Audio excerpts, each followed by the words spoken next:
Hello everyone, welcome to round 2 of our M15 draft. I kept my opening 7, and my opponent mulled to 6 by the looks of it.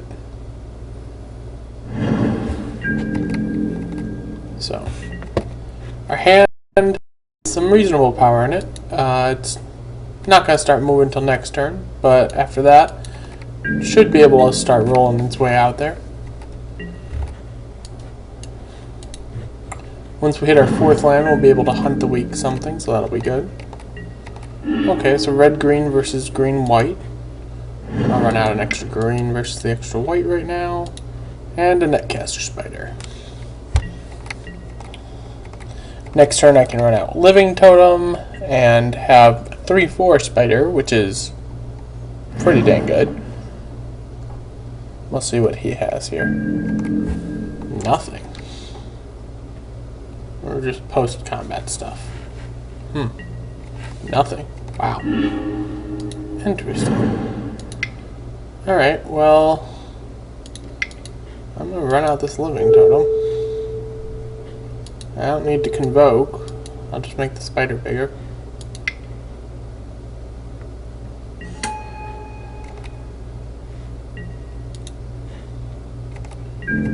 Alright, let's get in there. Next turn I have Hunt the Weak. When he plays a creature, I can kill it off. So, I'm in pretty good shape so far.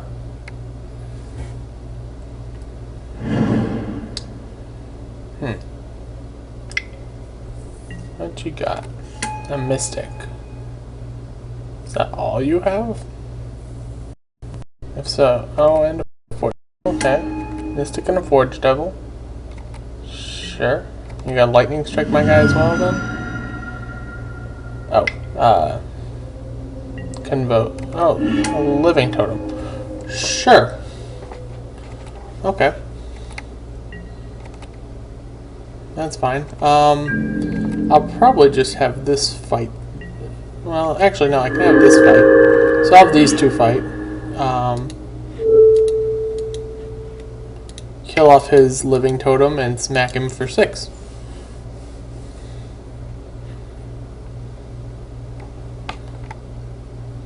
Smash. Oh, he has Gather Courage. Well, that's unfortunate. Very unfortunate. Alright, well, that changes our plans, because he was able to turn my removals. He was able to 2-for-1 me with his Gather Courage there.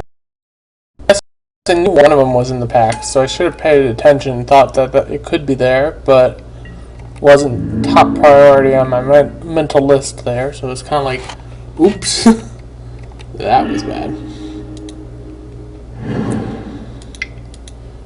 Alright, well, I will run out this Hornet's Nest here, and that should pretty much stall up the ground, because swinging into that is just bad news for him.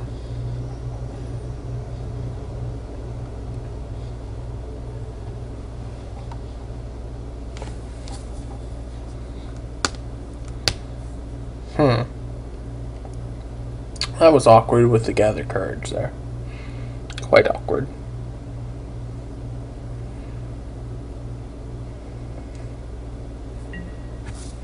Okay. And then we'll pass again. Starting our way into a nice solid board stall.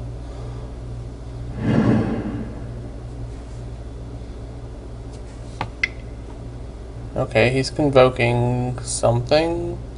So either Nissa's Expedition, Living Totem, Stoke the Flames. The other is something else. Okay, okay, no, he'd just use Mulch. That's why it hovered just the red over there. It'd be convoking if it hovered red over all his guys. That makes sense.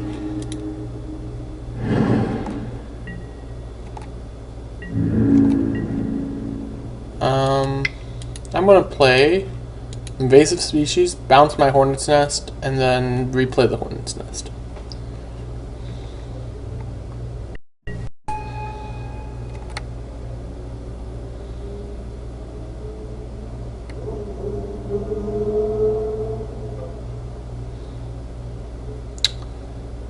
as soon as he lets me finish. Oh, do I have to click? No. Okay, it's his timer going down, not mine, so whatever. Okay, there we go.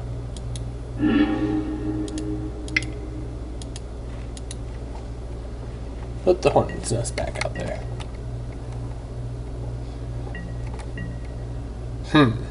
Undergrowth scavenger is just once in my yard. In all. Oh, so it's already a 2-2. That's pretty reasonable.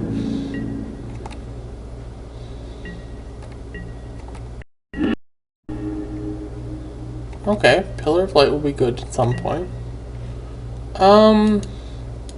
Let's swing with both of these. Maybe I get to take out 2 of his creatures, maybe some stuff trades, then I get to play a huge Undergrowth Scavenger. Gives me options.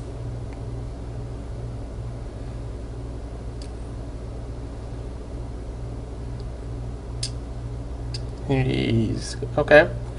So I get to kill off this, which I'm fine with. See blocking here. See double blocking here? Holy cow! That's awesome for me. Alright, let's move this back, or this forward. Come on, drag. Drag. Do I have to click on the creature?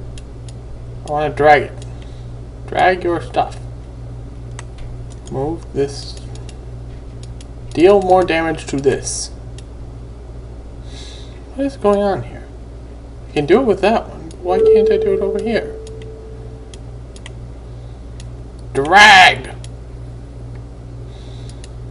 You. Drag. What is going on?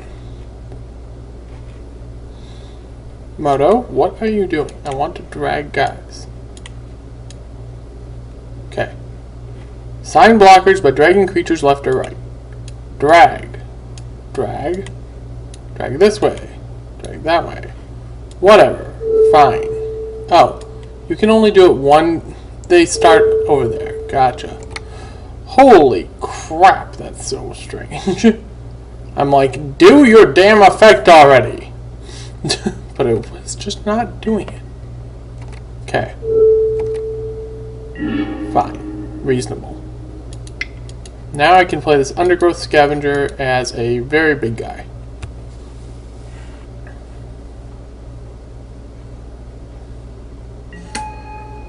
A 7/7. That thing is huge. My opponent's got 1 card in hand, which in his colors probably can't deal with a 7/7. Especially when I can make the 7/7 indestructible now.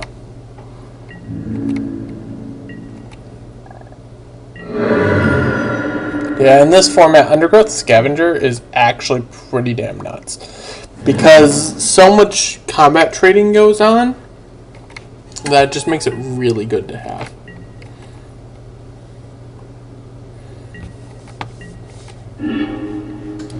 Okay. Really doesn't affect too much right now. I do get to swing again for 7. But it takes my opponent down to 2 here. Which means he's got a chump block every turn from here on out. So we're doing pretty good here.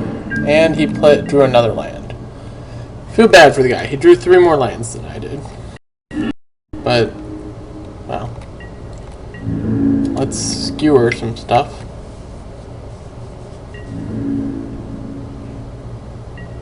Skewered.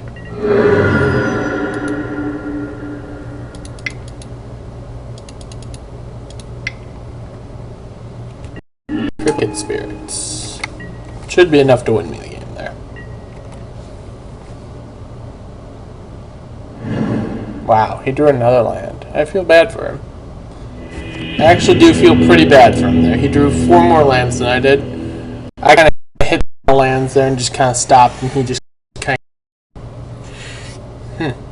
Alright, well, whatever. I think the deck's pretty solid as it stands. Not much needs to be changed about it. Is Brawler's Plate worth playing? It does give your guy trample. I think the deck's just good enough. Well, I don't really need this Pillar of Light. He didn't play anything with big toughness. So either I get Brawler's Plate or I get Verdant Haven. I'm going to try the Brawler.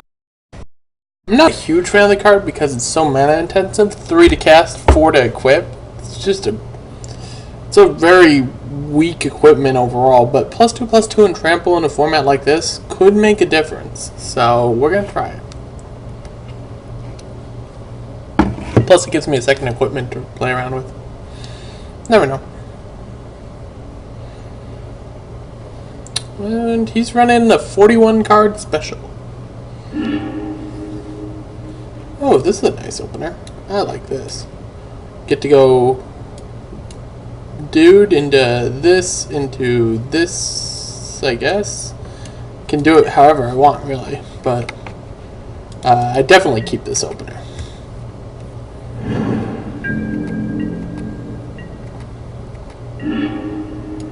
Okay, Triplicate Spirits will be nice when I get to play that. Obviously requires another white mana to play, but when I do get to play it, it'll be nice.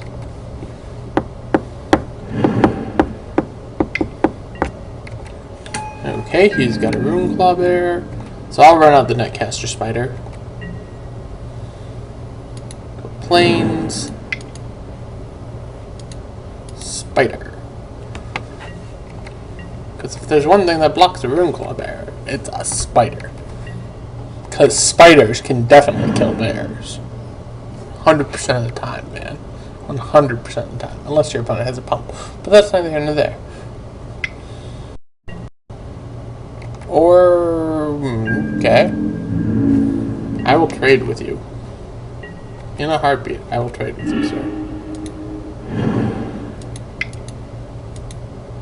I got another bear. Or I got a bear this time. I think I'm going to put this out there. Even though it's got a giant target paste on its head for his Inferno Fist, I might get him to use his Inferno Fist on it, which is fine by me.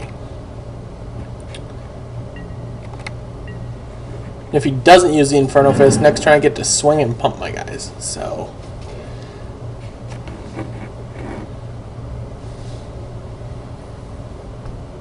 this will be interesting to see how he does his turn here.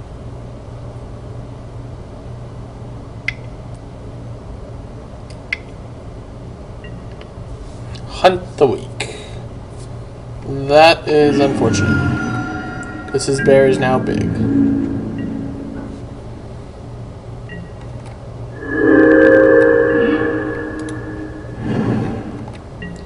I'm still swinging into his bear with these two guys, because I have the ability to pump, and that'll still be perfectly fine for me, so. I don't really have any other reasonable plays, so we'll just pump right now. I'll power through the extra point of damage. Damage for it, but I'll power through the extra point of damage, so, or 2 points of damage, so it seems fine by me. I mean, I definitely don't want to be playing a 1/1 Undergrowth Scavenger, so that's just lame.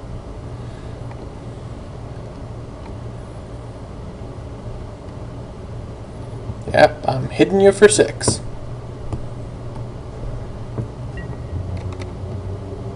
Eat 6. There we go.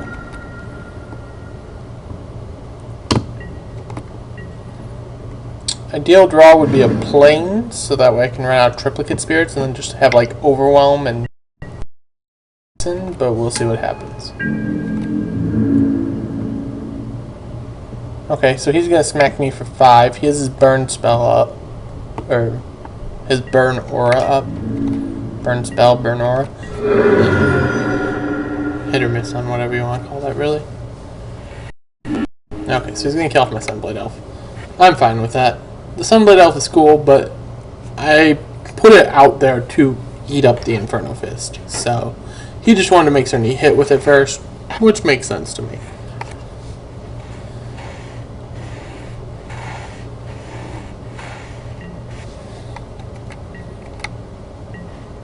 Okay. Well, I can smash him for 2. Eat 2. And enjoy it.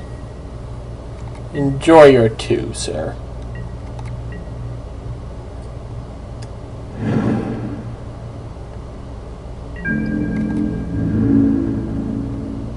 He's gonna smash me back for 3, and he's winning the race.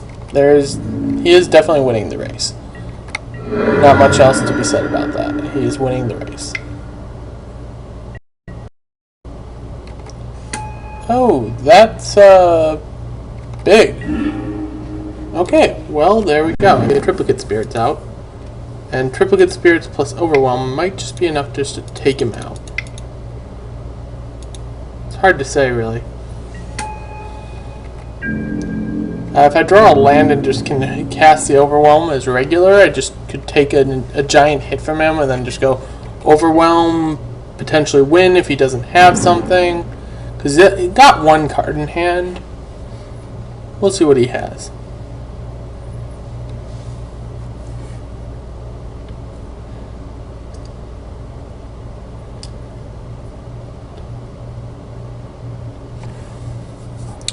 Depending on his attacks will depend on how I do things.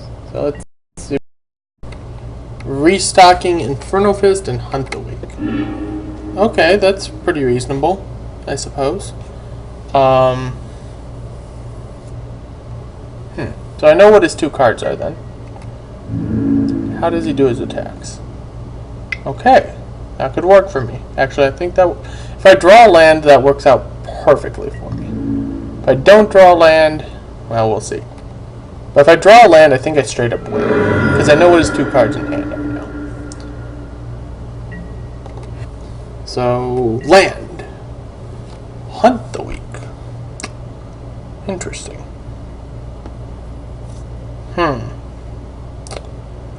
I could trade bears with him.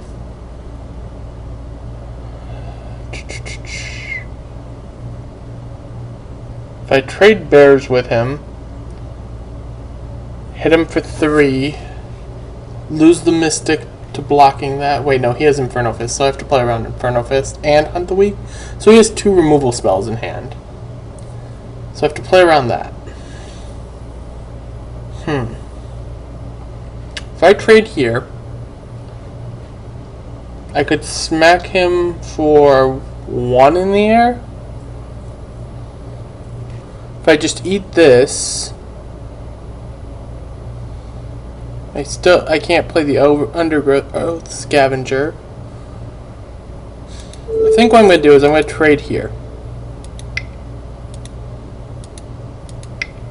So we'll kill that off. Both of those off. And then I'm going to pass.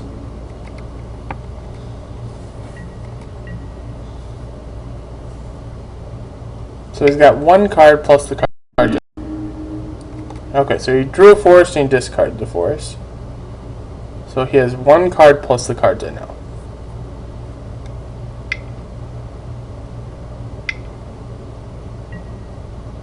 Okay, so he killed off the spirit token.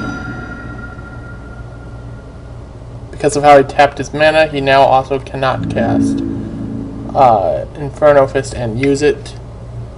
I have to block here with something, which is unfortunate, but actually helps me out just fine because it makes my Undergrowth Scavenger bigger. Because it's now a 1, 2, 3, 4, 5. Okay. We'll cast the Inferno Fist and have 1 card in hand, which I don't know what it is. Okay, I can put out another Mystic. And I can put out the Undergrowth Scavenger. I'm going to smack him for 1 in the air. It's not much, but taking the ticks off of his life total could be important.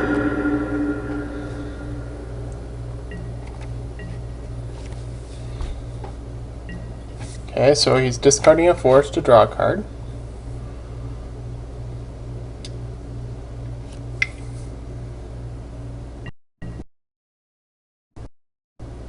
Goblin Rough Rider. Okay.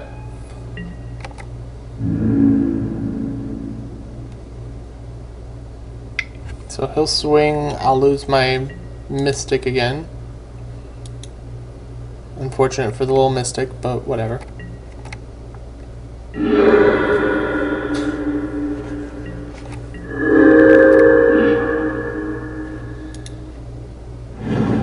That actually, I played that land on purpose because now I have the mana to hardcast that if I need to. I have to leave at least 2 guys back, so I get in for 1 in the air again.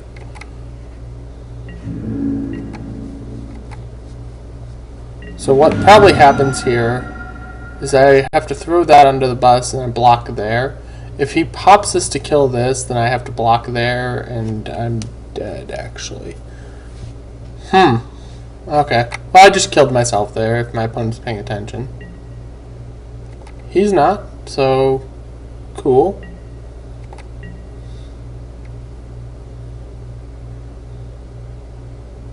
Sure. Oh, he's gonna... Okay, I see. I am still dead. No matter how I did, I was still dead. Cool. I needed to hit that land on that one turn to win that game. It just came a little too late. The mana double white for Triplicate Spirit's a little more active. So we're going to take out a forest, put it in plains. It's the only change I really care to do. The rest of the deck's fine. That Ancient Silverback is a pain in the butt for me because my out to it is my Pillar of Light. But that much aside, I think I can still manage it. Should be fine. The restock was an interesting one. Interesting. He was just able to win a war of late game attrition there against me, so not much I could really do in that position that I was in.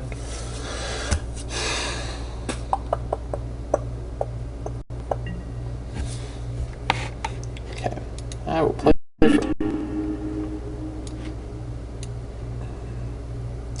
This hand doesn't do anything. This hand really doesn't do anything either, but I will try it. Because he also mulliganed, so I will try this hand. If I hit a green, I get this Hornet's Nest online, which will keep me safe for a while.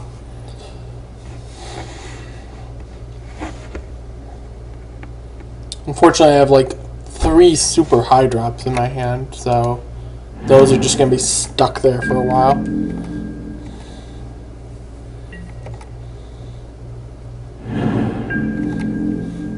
Doesn't really do me any good to have a 5 drop, a 6 drop, and a 7 drop at this point. Okay, we've hit double white, so we can cast Triplicate Spirits when we find it, and have the mana for it.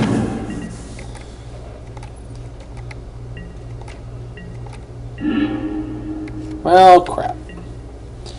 This kind of stuff happens when I keep those semi-iffy hands. I should have just mulliganed again. I'm more comfortable mulliganing and keeping a hand that can do stuff than keeping a hand that just does nothing. Okay, well, I think I'm going to just run out this guy, because that means he won't attack. Most likely.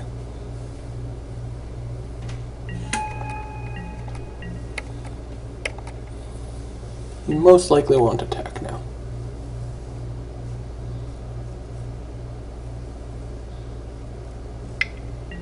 I mean, I could be surprised, obviously, but... Okay, and now I get to ground stall him even more with my Hornet's Nest. And at some point, I can use my little Hunt the Wake Hornet's Nest combo. I can actually even, like, next turn I can go Hunt the Weak with Hornet's Nest, have it fight this, get me 2 guys, and it still lives, which is kind of cool.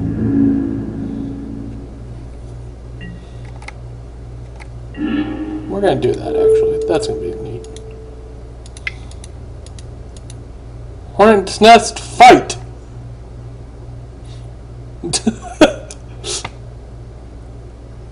Grossness ensues.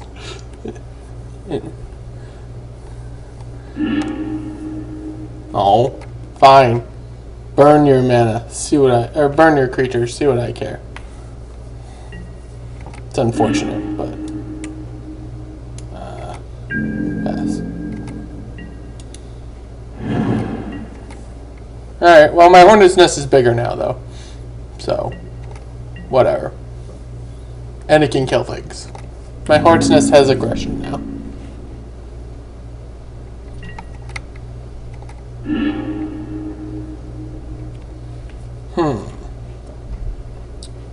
Can convoke that, but then I don't have enough mana to activate that. I think I'm just going to cast this. I don't need to convoke it. It means this guy won't be able to attack this turn, but I'm fine with that. So. He can attack later turns. And now he's a 4/4 flyer when I need him, though. Which is much better than, well, a flyer that gets lightning striked. Of lightning strike? Never mind. He gets lightning striked. Well, fine. Be that way. See what I care. I guess there were reasons my opponent kept his hand. He had two fairly aggressive guys, and he had lightning strike. So.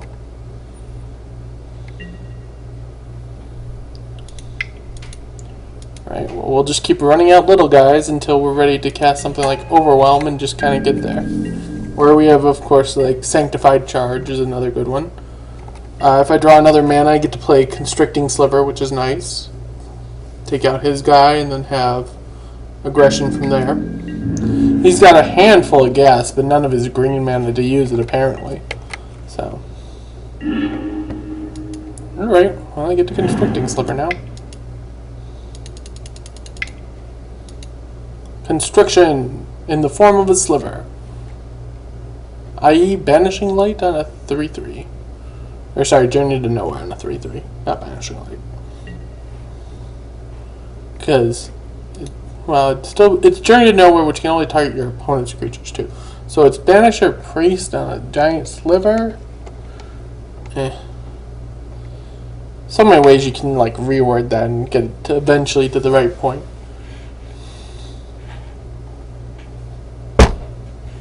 So, the question is, what does my opponent do here?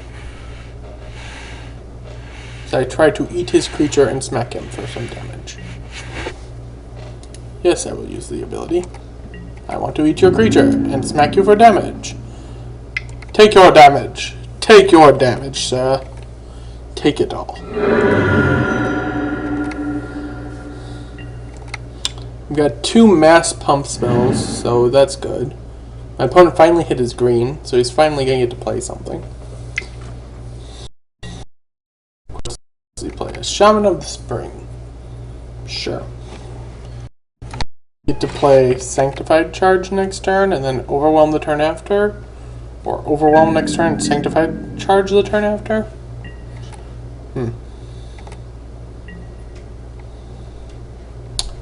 If I do, I could cast this, then play Overwhelm still? Not quite. Well, I'm going to cast this anyways because it exiles his guy. And then actually I can still play Overwhelm, I just get in for a little less damage.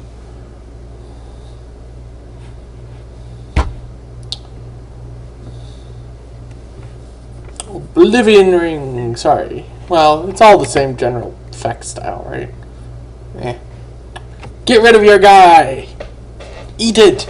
Constrict it, my sliver! Constrict him! So I have a choice. I can Overwhelm here, which point I get in for 5 plus... No, I get in for 11 with Overwhelm. Or I can just smack him for 7 this turn and have him dead to anything. I think I'm just going to smack him for 7 this turn and have him dead to like any of my effects.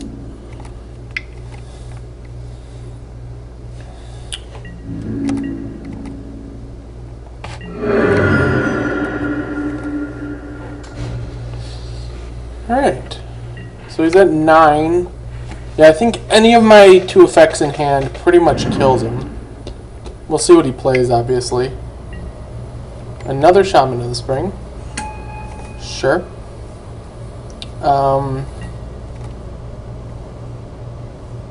Okay. And an Elvish Mystic. Sure. If I play Overwhelm, he just can't kill any of my guys, and I get to beat him to near death. And I don't even have to tap a guy now. We won't even convoke it. We're just gonna Overwhelm. Boom. Overwhelm.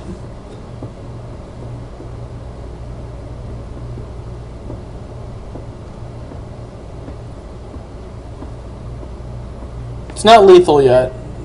He's only gonna take... Well, actually it is lethal, isn't it? Yeah, he just takes 9 from the 2 small guys. Attack with him. Go.